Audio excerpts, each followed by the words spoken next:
اللہ اللہ اللہ لا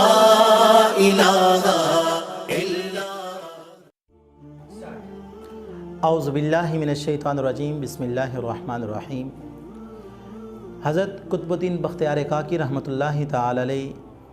وہ اللہ کے ولی ہیں جنہوں نے یہ وصیت فرمائی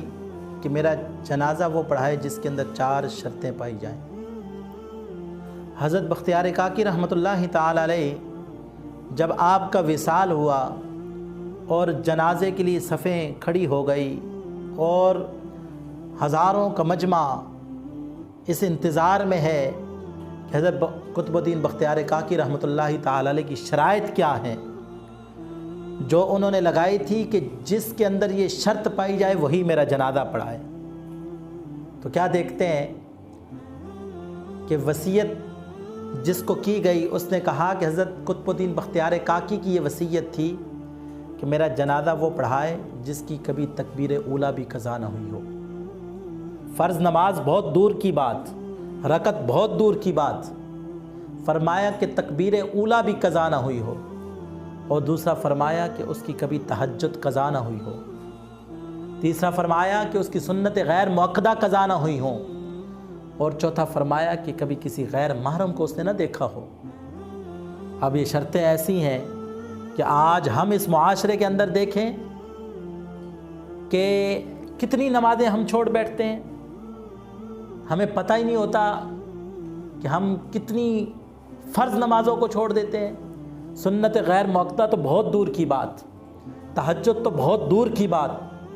اور آج ایک نظر اٹھائیں تو کتنی بے حیائی پھیلتی ہے۔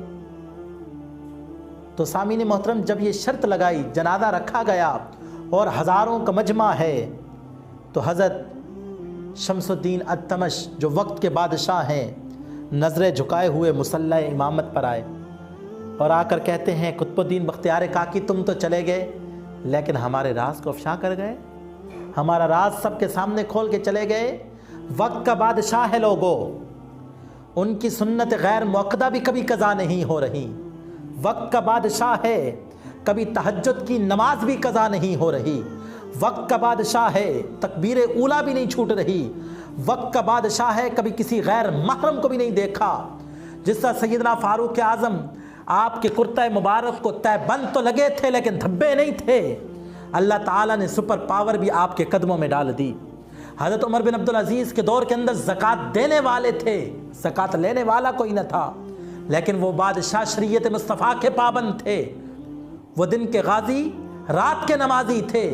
اور وہ نماز کے بھی پابند ہوتے تھے، اور مصلی امامت کا امام بھی وہ ہوتا تھا، اور حکمرانی کی کرسی پہ بھی وہی بیٹھتے تھے۔ تو پھر اللہ تعالیٰ نے اسلام کو وہ طاقت بھی عطا فرمائی، لیکن آج ہماری بدقسمتی، ہمارے حکمرانوں کو نہ کلمہ آتا ہے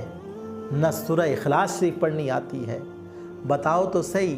جب تمہیں قرآن نہیں آتا، تمہیں سورہ اخلاص نہیں آتی، تمہیں کلمہ نہیں آتا، کل رسول اللہ کی بارگاہ میں کیا جواب دے ہوگے؟ وہ آپ سرچ کر کے سن سکتے ہیں کہ سورہ اخلاص میں ایک ہمارے وزیر ہیں، انہوں نے